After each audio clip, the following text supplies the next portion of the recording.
Hello everyone. तो जैसा कि हम लोगों ने अपनी पिछली क्लास के बारे में ये बात किया था अग्न्याशय के यानी कि पैनक्रियाज के। तो आज हमारी अपनी टॉपिक होगी पैनक्रियाज। तो चलिए हम आज आपसे बात करते हैं पैनक्रियाज यानी अग्न्याशय के बारे में। हमारी टॉपिक होगी पैनक्रियाज। ये पैनक्रियाज क्या होती है, कहाँ होती है, कैसे काम करती है, इसके बारे में जान लेते हैं। तो भैया ये जो पैनक्रियाज होता है इसका सबसे यानी मोस्ट इम्पॉर्टेंट जो वर्क होता है, जो फंक्शन होता है, वो ये होता है कि हमारे ब्लड में, हमारे ब्लड स्ट्रीम में जो ग्लूकोज होती है उसको कंट्रोल करना। यानी जो पैनक्रियाज है ये हमारे ब्लड शुगर को कंट्रोल करती है, नियंत्रित करती है। और ये हमारे पाचक ग्रंथियों में एक मोस्ट ऑर्गन होती है। हमारे पाचक ग्रंथियों में सबसे महत्वपूर्ण वर्क करती है फूड डाइजेशन के लिए। तो चलिए हम देख लेते हैं कि जो ये पैनक्रियाज हमारा है, जो हमारी अग्न्याशय है, ये दिखती कैसी है।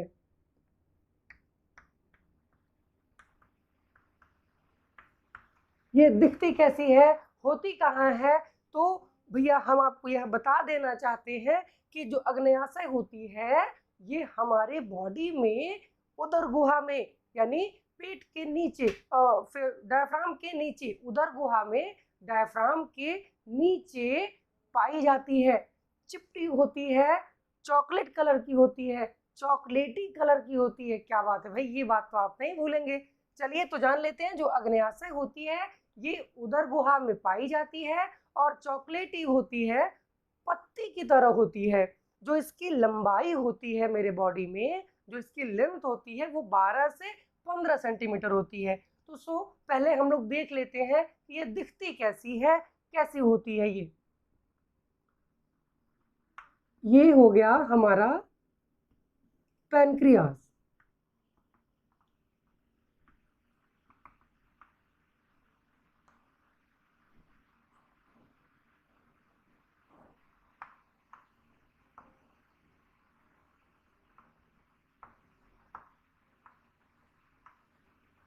ये हमारे पास जो पैनक्रियाज है ये देखिए लीव के आकार की होती है।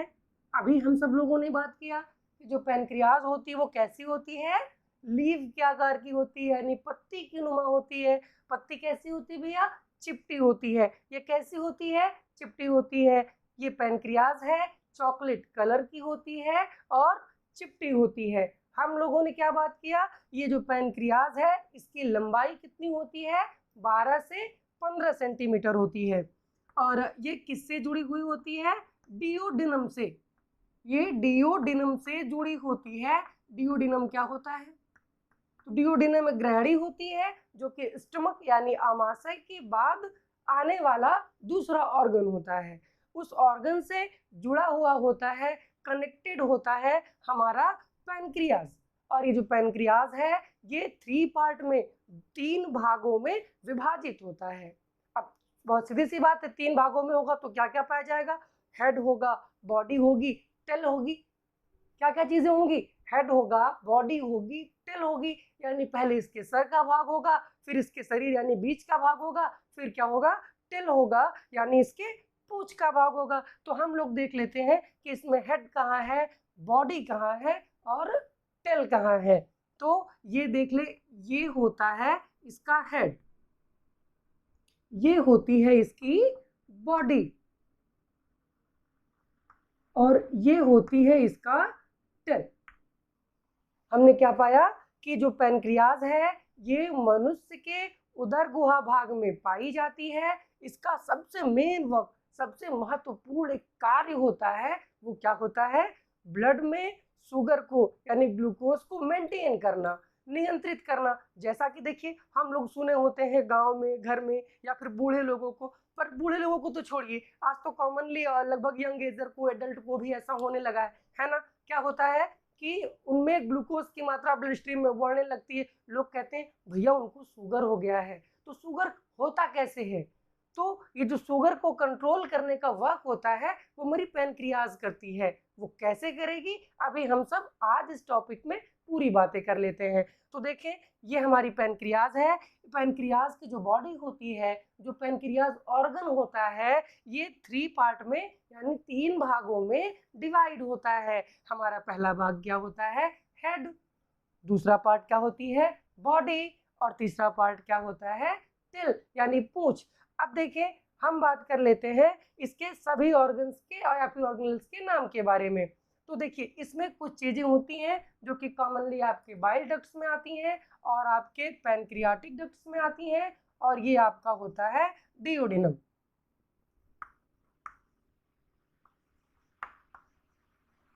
ये आपका बाइल डक्ट है, ये देखिए पैनक्रियाज है, और ये देखिए पैनक्रियाज के अंदर एक पाइप से दिख रही है, एक नलिका दिख रही है आप सबको। ये जो पाइप है, जो नलिका है, इसी नलिका को बोलते हैं पैनक्रियाटिक डक्ट। पैनक्रियाटिक क्यों बोलते हैं भैया, क्योंकि ये पैनक्रियाज है, यानी क्या है, आग्नेयाशय है। और डक्ट का मतलब क्या होता है, पाइप, नलिका, वाहिनी, यानी कि एक वह रास्ता, वह एक मार्ग जिसके द्वारा इस अंग से निकलने वाला पदार्थ, हार्मोन्स, एंजाइम्स, वो जो भी चीजें होती हैं उनको ले जाने वाला जो नलिका है, जो पाइप है, जो रास्ता है, उसको क्या बोलते हैं, हम डक्ट बोलते हैं। तो डक्ट का मतलब है ले जाने वाला रास्ता, नलिका, पाइप, और ये पैनक्रियाज है इसलिए पैनक्रियाटिक डक्ट। चलिए हम लोग लिख लेते हैं पैनक्रियाटिक डक्ट।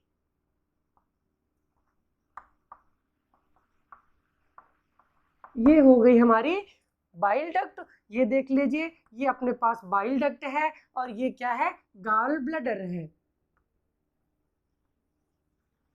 गॉल ब्लैडर तो आप जानते होंगे, पित्ताशय होती है। ये आपके पास डिओडिनम है, डिओडिनम से लगा हुआ हमारे पास पैनक्रियाज है, आग्नेयाशय है।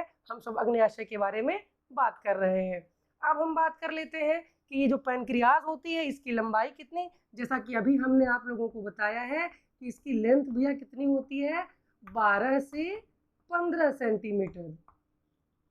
कितनी होती है, 12 से 15 सेंटीमीटर। हम बात करते हैं कि सर अगर ये 12 से 15 सेंटीमीटर का होता है तो कुछ वेट तो होता ही होगा, 1 ग्राम, 2 ग्राम, 10 ग्राम, 20 ग्राम, तो कितना वेट होता है इसका, कितना वजन होता है पैनक्रियाज का, जो कि हमारे बॉडी के इतने ज़्यादा पूरे फूड मटेरियल को पचाता है। उसके बाद उस ग्लूकोज को, जो कि एनर्जी के लिए हमें ग्लूकोज ही चाहिए होता है, उस ग्लूकोज को स्टोर करता है या फिर मेंटेन करता है या ग्लूकोज लेवल को कंट्रोल करता है। वो कैसे कर पाता है, क्या करता है, इसका वेट कितना होता होगा। तो भैया जो इसका वेट होता है वो 60 to 90 ग्राम होता है। तो देखें, ये हमारे पास है इसकी लेंथ है। और जो अब हम बात कर लेते हैं इसके वेट की, तो देखिए इसकी वेट होती है, कितना बताया भैया मैंने, 60 to 90 ग्राम्स। यानी हमारे पास जो पैनक्रियाज है उसकी जो वेट होती है वो होती है 60 to 90 ग्राम्स, और जो इसकी लेंथ होती है वो होती है 12 से 15 सेंटीमीटर, 12 to 15 सेंटीमीटर। और ये मनुष्य के उदर गुहा में यानी पेट के पास या डायफ्राम के नीचे डिओडिनम से लगा हुआ पाया जाता है। इसकी लंबाई 12 से 15 सेंटीमीटर होती है, इसका वेट 60 to 90 ग्राम होता है। ये चॉकलेटी कलर की होती है, पत्ती की तरह इसकी संरचना होती है, इसकी बनावट होती है। और भैया उससे बड़ी बात आप जान लीजिए कि ये जो हमारे पास पैनक्रियाज होती है ये 2 प्रकार के ग्रंथिल कोशिकाओं का बना होता है। कैसा बना होता है, 2 प्रकार की ग्रंथिल कोशिकाओं का, यानी कि ग्लैंडुलर सेल्स का बना होता है। और वो जो सेल्स होते हैं वो कैसे काम करते हैं, जैसा कि हम लोगों ने पिछली क्लास में बात किया था। वो हमारी बात क्या थी, वो हमारी बात ये थी आपसे कि ये जो ग्लैंड है वो एक मिक्स्ड ग्लैंड होती है, यानी इसमें एंडोक्राइन भी होते हैं, एक्सोक्राइन भी होते हैं। तो चलिए हम बात कर लेते हैं आग्नेयाशय के उन ग्रंथिल कोशिकाओं के नाम जो कि हमने अभी आपसे बताया। तो देखें, ये जो आग्नेयाशय होता है इसके जो ग्रंथिल कोशिकाएं होती हैं जिसके बारे में अभी हम आपसे शेयर कर रहे थे बातें, तो वो एक लैंगरहैंस की उद्दीपिका होती है, उस पे पाए जाने वाले कोशिकाएं होते हैं। तो उनके नाम क्या होते हैं, देखिए जैसे फर्स्ट नेम हमारे पास हो गया कि ये है एक्सोक्राइन, ये है आपका एक्सोक्राइन। और हमारे पास सेकंड होता है इंडोक्राइन। और भैया इसको हिंदी में बोलते हैं, एक्सोक्राइन का मतलब होता है बहिस्रावी। क्या होता है? बहिस्रावी। और इंडोक्राइन का मतलब होता है अंतःस्रावी। अंतःस्रावी। अब देखें, इंडोक्राइन ग्लैंड यानी बहिस्रावी ग्रंथि, और इंडोक्राइन ग्लैंड यानी अंतःस्रावी ग्रंथि। ये जो एक्सोक्राइन ग्रंथि होती है यानी कि आपके एक्सोक्राइन ग्लैंड्स होते हैं ये, और एंडोक्राइन जो ग्लैंड होते हैं ये दोनों पैनक्रियास के साथ पाए जाते हैं।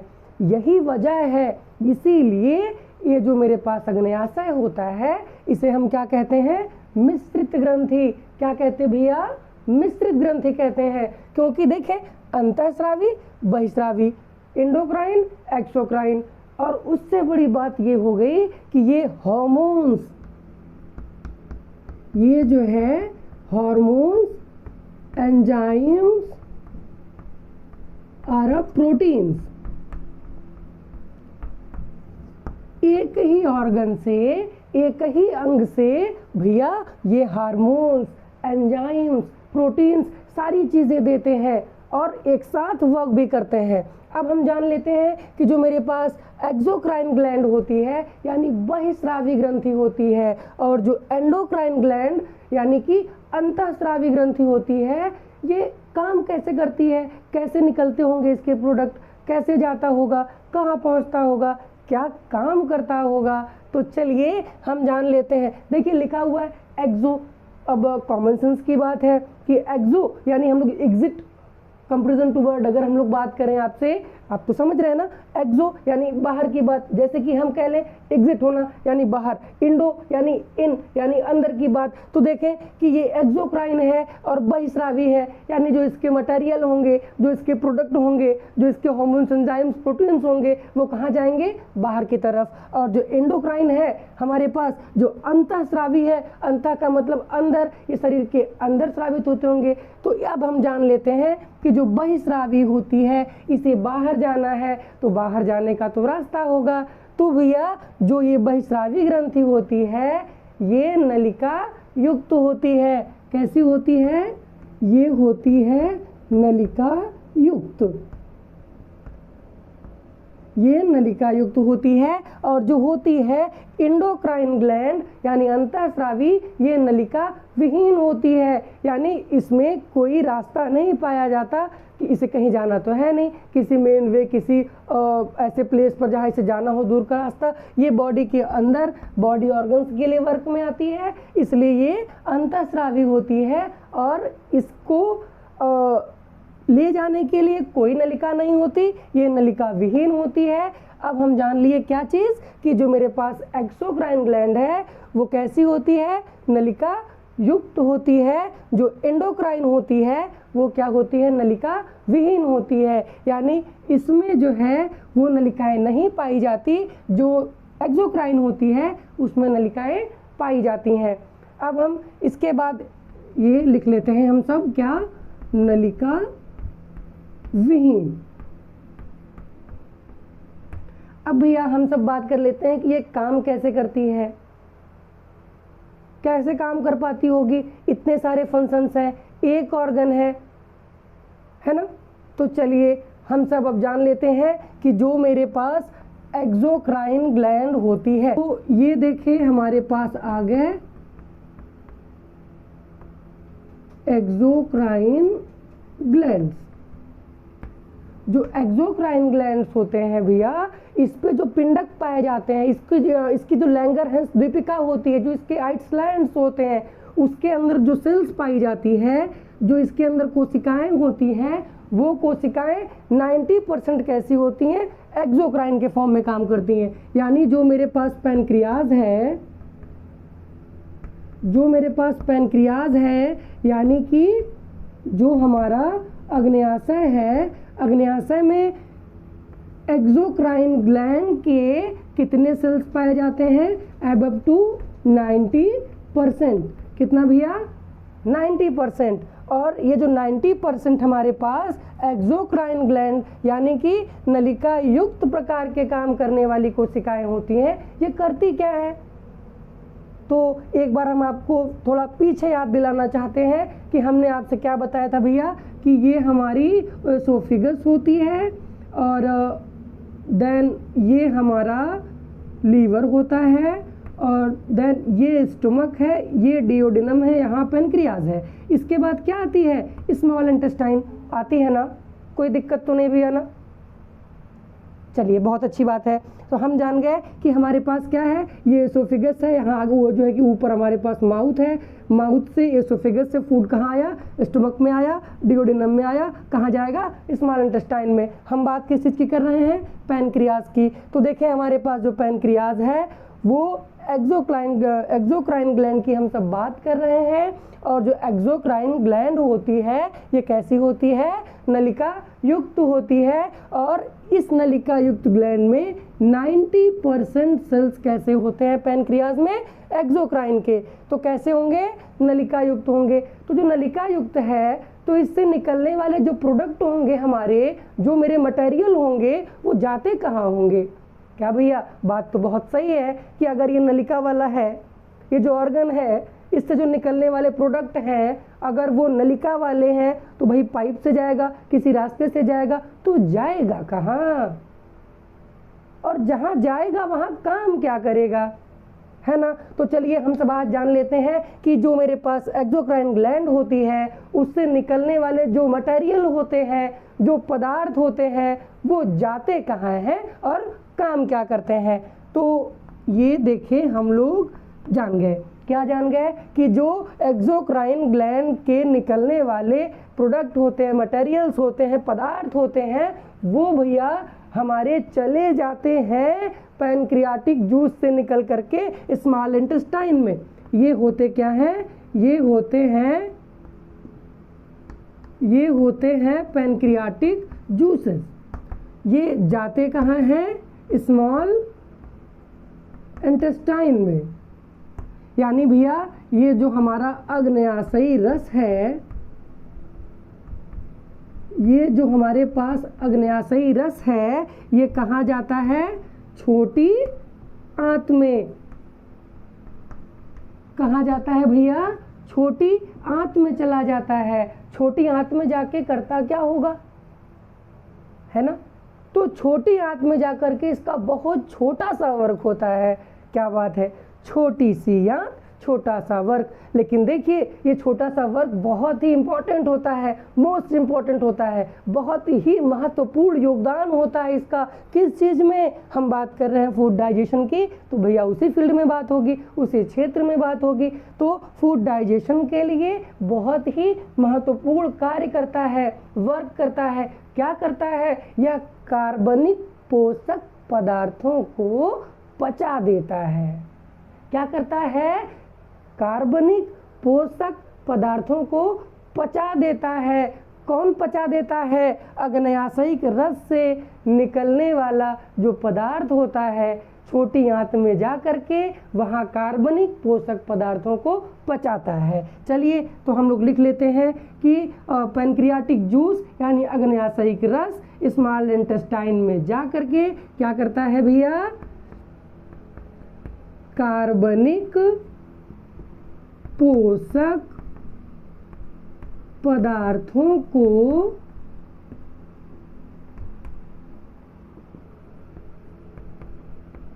पचाता है। या फिर आप कह सकते हैं कि कार्बनिक पोषक पदार्थों को पचाने में महत्वपूर्ण योगदान देता है। यानी कि मोस्टली पूरी तरीके से अगर जो फूड है यानी जो अपने पास केमिकलाइज्ड प्रोडक्ट है वो डिपेंड होते हैं तो पैनक्रियाटिक जूस यानी कि एक्सोक्राइन ग्लैंड के ऊपर डाइजेस्ट करने के लिए, पचाने के लिए, किसे पचाने के लिए? कार्बनिक पोषक पदार्थों को। कोई दिक्कत? चलिए अब हम सब आपसे बात कर लेते हैं किस चीज़ के बारे में? एंडोक्राइन के बारे में। तो भैया ये रहा हमारा endocrine gland,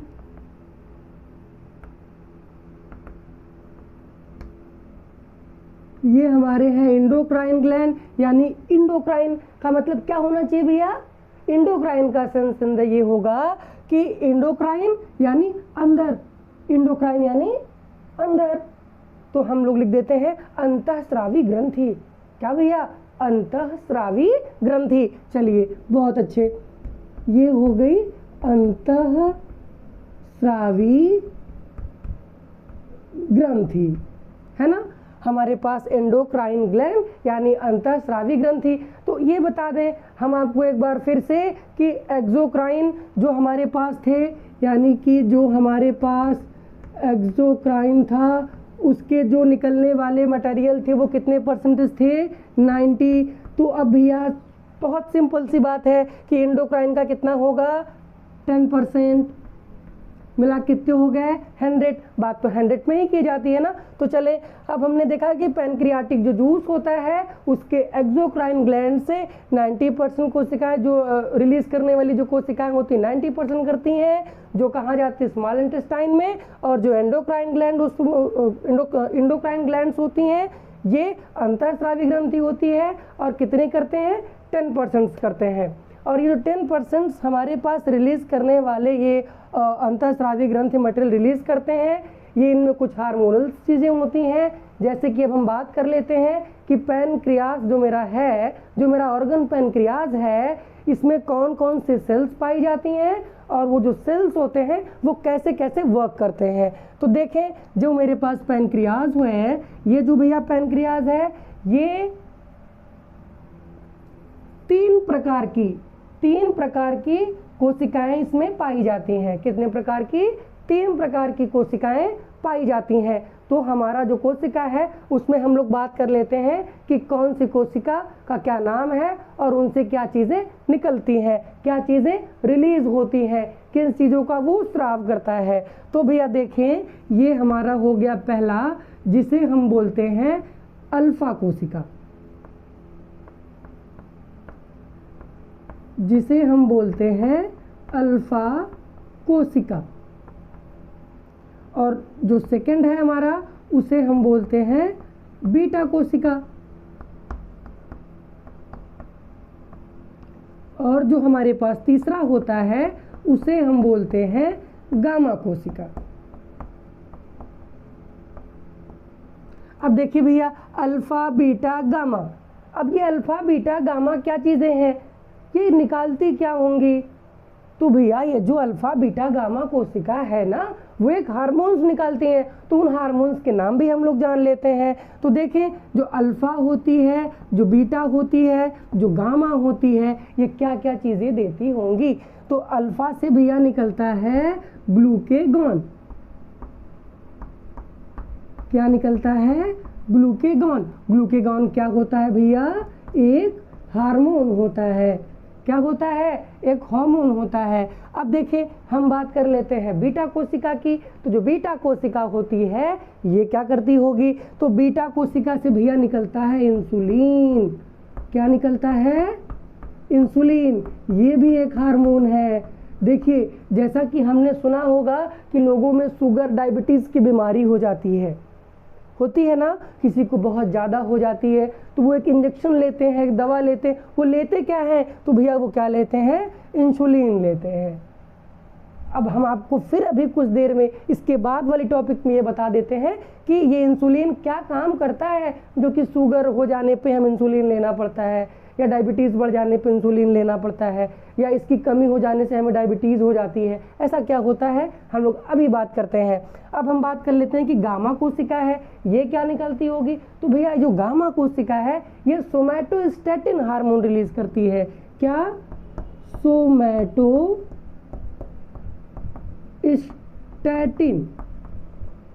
somatostatin hormone release करती है। अब देखें अल्फा क्या करती है? ग्लूकेगॉन। बीटा क्या करती है? इंसुलिन। और गामा क्या करती है? Somatostatin hormone. अब हम बात कर लेते हैं ग्लूकेगॉन का क्या वर्क है, इंसुलिन का क्या वर्क है और सोमैटोस्टैटिन का क्या वर्क है। चलिए तो भैया आप लोगों ने देखा होगा कि हम लोगों ने नाम लिख लिया है, वो नाम हमारा क्या क्या है। जैसे कि हमारे पास 3 कोशिकाएं थी, है ना। वो 3 कोशिकाएं क्या क्या थी, आपको तो याद हो गई होगी। वो कोशिकाएं थी हमारे पास अल्फा, बीटा और गामा। ठीक, अब हम लोग बात करें अल्फा में क्या था। अल्फा से कौन से हार्मोन्स, ग्लूकेगॉन। बीटा से कौन से भैया, हाँ इंसुलिन। और गामा से सोमैटोस्टैटिन हार्मोन। अब चलिए हम लोग विथ डायग्राम अपने ग्लूकेगॉन, इंसुलिन और फिर सोमैटोस्टैटिन हार्मोन के बारे में जान लेते हैं। ठीक है, तो चलिए इसे हम इरेज करते हैं, आप सब एक बार नोट आउट कर लें। तो चलें अभी देखिए हम लोग अब अपने हार्मोन्स के बारे में बात करते हैं। तो वो हमारी बातें क्या थी भैया कि हमारे पास 3 हार्मोन्स थे। वो क्या क्या थे, ग्लूकेगॉन, इंसुलिन और सोमैटोस्टैटिन। बहुत अच्छी बात है। तो देखिए भैया अब जब हम लोग खाना खाते हैं, क्या खाते हैं, खाना यानी फूड मटेरियल्स क्या करते हैं, खाते हैं, तो हमें क्या मिलता है, क्या मिलता है भैया, ग्लूकोज मिलता है। क्योंकि हम जानते हैं कि हमारी जो बॉडी होती है उसे एनर्जी किस फॉर्म में चाहिए होता है, ग्लूकोज फॉर्म में। भैया हमारी तबीयत खराब हो जाती है तो डॉक्टर हमें बॉटल लगाता है, ड्रिप लगाता है, क्या लगा देता है, ग्लूकोज। हम कहीं से दौड़ के भाग करके आते हैं, हमारे बॉडी में ग्लूकोज लेवल कम हो जाता है, थोड़ा सा गुड़ खा के हम पानी पी लेते हैं तो फिर से हम नॉर्मल फील करते हैं, अच्छा लग रहा होता है। क्या इसका मतलब, बातें क्या बनी, ग्लूकोज। ज़रूरत किस चीज़ की है, ग्लूकोज की। तो हम जब खाना खाए, पानी पिए, हमें एनर्जी मिली तो किस फॉर्म में मिली, ग्लूकोज फॉर्म में मिली। तो चलिए देखते हैं, हमने खाना वाना खा लिया था, हमें ग्लूकोज मिला है, तो उस ग्लूकोज का क्या काम करेगा, कौन करेगा, हमारे हार्मोन्स। तो देखिए ये हमारे पास है ग्लूकोज। ये जो हमारा ग्लूकोज है जो कि हमें खाना खाने से मिला, इस ग्लूकोज को जो इंसुलिन होती है, जो इंसुलिन हार्मोन्स है, कहाँ से निकली भैया, जो इंसुलिन हार्मोन्स कहाँ से निकली, बीटा सेल से। जो हमारा ग्लूकोज है ये अब वर्क करेगा किस चीज़ पे, हार्मोन्स पर। हार्मोन्स किस पे काम करेंगे, ग्लूकोज पर। क्या करेंगे देखते हैं। तो ये हमारा है बीटा कोशिका, ये हमारे पास हो गई बीटा कोशिका।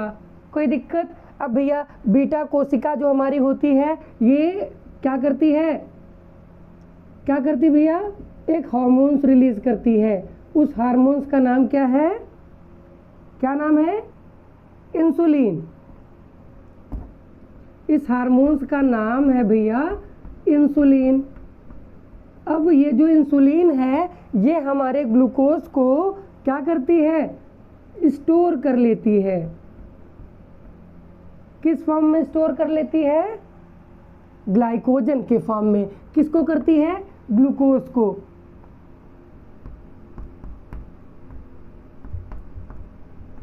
ग्लाइकोजन के फॉर्म में स्टोर कर लेती है। अब इसके बाद ये स्टोर हो गई और ये किस एनर्जी को स्टोर करती है, किस एनर्जी को स्टोर करती भैया, जब हमारी बॉडी में वर्क करने के बाद यानी फूड मटेरियल को इंजेक्ट करने के बाद, एडिशन करने के बाद, खाना खा लेने के बाद जो मेरी बची हुई एनर्जी होती है, जो मेरा बचा हुआ ग्लूकोज होता है जो कि उपयोग से बच जाता है, उस एक्स्ट्रा ग्लूकोज को हमारी जो बीटा कोशिका यानी अग्न्याशय की जो बीटा कोशिका होती है उसमें से जो निकलने वाला हार्मोन इंसुलिन होता है वो क्या करता है, ग्लूकोज को ग्लाइकोजन में कन्वर्ट कर देता है। भैया किसको कन्वर्ट करता है, किसको कन्वर्ट करता है भैया, ग्लूकोज को। तो चलिए हम लोग लिख लेते हैं, ये है हमारा ग्लूकोज। हमारे ग्लूकोज को इंसुलिन ने क्या कर दिया, ग्लाइकोजन कर दिया। अब हम इसके बाद देख लेते हैं, ये ग्लाइकोजन हो गया। अब अभी मान लीजिए हमने खाना खाया था, एनर्जी बची हुई थी, उसने स्टोर कर दिया। अब हम बाद में क्या करेंगे, अभी हम रास्ते में चल रहे हैं, कहीं दूर जाना है, एनर्जी मेरी कम होने लगी तो ये तो ग्लाइकोजन बन गया है, फिर कैसे काम करेगा। तो बिल्कुल परेशान होने की बात नहीं है, बिल्कुल घबराइएगा मत, यहाँ सारे ऑप्शंस हैं। अब देखिए ऑप्शन क्या आपके पास है कि जो हमारे पैनक्रियाज यानी जो मेरा अग्न्याशय है, उस अग्न्याशय की दूसरी कोशिका की बात हम करेंगे। वो कोशिका कौन सी होगी, यहाँ कौन सी थी, बीटा। अब हम बात करते हैं किसकी, अल्फा की। किसकी बात किए? अल्फा कोशिका की बात किए। जो हमारे पास अल्फा कोशिका है भैया, इससे क्या निकलता है आप सब लोग जानते हैं। अभी अभी हम लोगों ने नाम बताया, हम लोगों ने नाम जाना, सभी लोग, ये जितने लोग हैं भैया सब लोग नाम जान रहे हैं। क्या नाम है उसका? उसका नाम है ग्लूकेगॉन। उसका नाम है ग्लूकेगॉन। अब देखिए, जो मेरी अल्फा कोशिका होती है ये क्या निकालती है? ग्लूकेगॉन निकालती है। कोई दिक्कत? कोई दिक्कत नहीं। अब देखें, ये जो ग्लूकेगॉन है ये क्या कर देता है? जो हमारे पास ये ग्लूकेगॉन है, ये इसके पहले हमारे इंसुलिन ने क्या बनाया था? ग्लाइकोजन। तो हमारे बॉडी में इस समय क्या होगा? हमारे बॉडी में इस समय होगा ग्लाइकोजन, और हमारी ग्लूकेगॉन इस ग्लाइकोजन को फिर से क्या बना देती है? क्या बना देती भैया? ग्लूकोज बना देती है। क्या बना दिया? ग्लूकोज बना दिया। अब देखिए, ये बन गया हमारे पास ग्लूकोज। तो हमारे पास है ना ऑप्शन कि जो मेरी एनर्जी स्टोर की गई थी, जब हमें फिर से ज़रूरत लगी कि हमारे बॉडी को ग्लूकोज चाहिए होगा और काम करने के लिए बहुत थके थके फील हो रहे हैं, बिल्कुल हिम्मत नहीं पड़ रही है, तो जो मेरा ये ग्लाइकोजन है, इसको अल्फा कोशिका ने कहा कि आप परेशान मत होइए, अभी हम हैं, और वो अपने अंदर से ग्लूकेगॉन हार्मोन को देता है, और तुरंत ग्लूकेगॉन जो है वो ग्लाइकोजन को ग्लूकोज बना के आपकी बॉडी को प्रोवाइड कर देती है।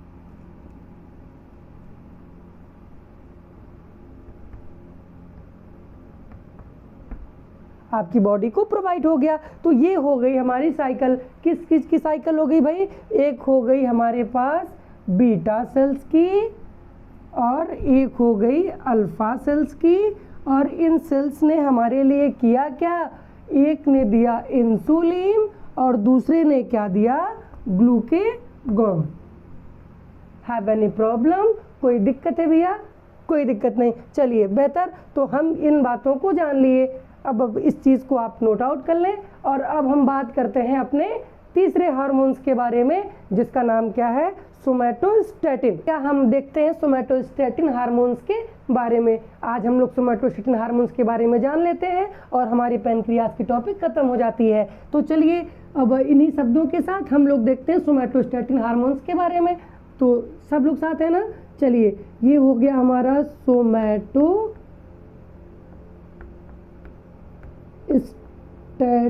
हार्मोन। ये हमारा सोमैटोस्टैटिन हार्मोन है। ये क्या काम करता होगा? बहुत सोचने वाली बात है। तो भैया, इसका भी बहुत बड़ा वर्क होता है हमारी बॉडी में। वो क्या होता है? जैसे आपने देखा कि हमारा जो इंसुलिन था, जो मेरी ग्लूकेगॉन थी, उन्होंने क्या किया? बहुत छोटा सा काम तो नहीं था, लेकिन ये जान लीजिए कि आप अब रोज़ कुआं खोदेंगे, रोज़ पानी पिएंगे, रोज़ कुआं खोदेंगे, रोज़ पानी पिएंगे, तो क्या जितने बड़े उतने बड़े रह जाएंगे भैया? बढ़िएगा नहीं क्या? अरे मोटे होइएगा, बड़े होइएगा, तो कैसे होइएगा? तो ये जान लीजिए, जो सोमैटोस्टैटिन हार्मोन होता है यही काम करता है आपके लिए। क्या करता है? ये भोजन यानी जो फूड होता है, उसको, उसके अंदर के जो फैट होते हैं उस फैट का जमाव करता है। कहाँ? अभी देखिए ना, ये देखिए हमारे पास फैट है, देखिए चिक पे पास फैट है, देखिए हाथ में फैट है, मेरे बॉडी पे फैट है। क्या हम लोग बस एक स्केलेटन लेके तो घूम नहीं रहे, बिल्कुल कंकाल लेके तो घूम नहीं रहे हैं, है ना? हमारे बॉडी पे मसल्स होते हैं, फैट्स होते हैं, हम लोग के अंदर थोड़े बहुत मोटे होते हैं हम सब ना। वो मोटे कैसे होते हैं? जो सोमैटोस्टैटिन हार्मोन होती है, ये हमारे लिए एक बहुत ही महत्वपूर्ण यानी कि मोस्ट इम्पॉर्टेंट वर्क करती है। और वो करती क्या है कि इस सोमैटोस्टैटिन हार्मोन को भैया GH हार्मोन भी बोलते हैं। क्या बोलते हैं? GH हार्मोन भी बोलते हैं। GH का क्या मतलब हुआ? आप सोच रहे होंगे GH का क्या मतलब है? GH इन द सेंस क्या है? तो भैया GH का मतलब हो गया ग्रोथ हार्मोन। कौन सा hormone? Growth hormone. Growth hormone है, जिसे आप कह सकते हैं वृद्धि हार्मोन।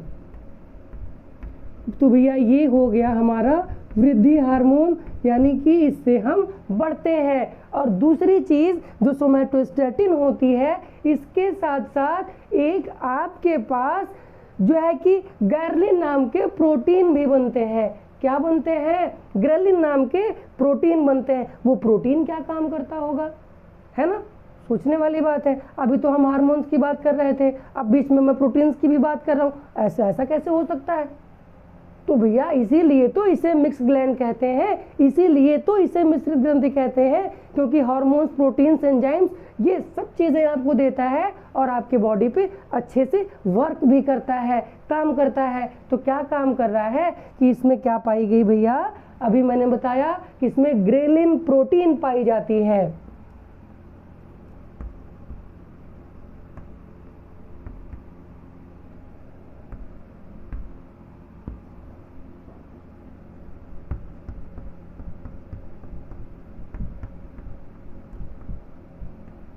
ग्रेलिन प्रोटीन पाई जाती है। ये ग्रेलिन प्रोटीन क्या करता है? ये जो ग्रेलिन प्रोटीन होता है, ये जो ग्रेलिन प्रोटीन है, ये आपके जीएच हार्मोन को स्टिमुलेट करता है। जो आपके ग्रोथ हार्मोन है, इनको उत्तेजित करता है। किस चीज़ के लिए? निकलने के लिए। तो चलिए हम देख लेते हैं हमारे पास ग्रेलिन प्रोटीन क्या है। तो भैया जो मेरा ग्रेलिन प्रोटीन है, ये वृद्धि हार्मोन को उद्दीपित करता है।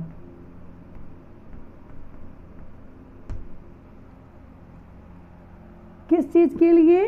स्रावित होने के लिए। जब वृद्धि हार्मोन स्रावित होगा तो हमारी वृद्धि हार्मोन्स निकलेंगे और हमारे बॉडी पे इफेक्ट दिखाएंगे। और ये जो ग्रेलिन प्रोटीन होता है, इसका और क्या वर्क होता है? तो इसका वर्क भैया यह होता है कि ये हमारे बॉडी पर क्या करता है? वसा का जमाव करता है। क्या करता है? वसा का जमाव करता है, जिसकी वजह से हम बड़े सुंदर दिखते हैं, अच्छे दिखते हैं, बड़े होते हैं, मोटे होते हैं, बॉडी पे फैट होती है, हड्डी नहीं दिखते, है ना? हड्डी दिखना कितना बुरा सा, कितना भद्दा सा लगता है। दुबले पतले आदमी कितने अजीब से लगते हैं ना। तो चलिए अब हम जान लिए कि हमारे पास क्या क्या वर्क हुआ। जो मेरी इंसुलिन थी वो हमारे एक्स्ट्रा ग्लूकोज को स्टोर करके बचा के रख लिया। जो ग्लूकेगॉन था ज़रूरत पड़ने पर मेरे बॉडी को प्रोवाइड कर दिया। जो सोमैटोस्टेटिन थी, इसने क्या किया कि हमारे इंसुलिन और ग्लूकेगॉन हार्मोन के बीच में रिलेशंस बनाए और क्या किया? वृद्धि हार्मोन को रिलीज किया। और इसके अंदर क्या पाई गई? ग्रेलिन प्रोटीन पाई गई। इसने क्या किया? हमारे बॉडी पे फैट यानी वसा का जमाव किया। चलिए अब यही थे हमारे वर्क्स और हमारी ये सारी बातें ख़त्म होती हैं। इसे आप नोट कर लें और आज के लिए ये हमारी टॉपिक ख़त्म होती है। और थैंक्स ऑल। कल हम सब बात करते हैं अपने एक नई टॉपिक पर।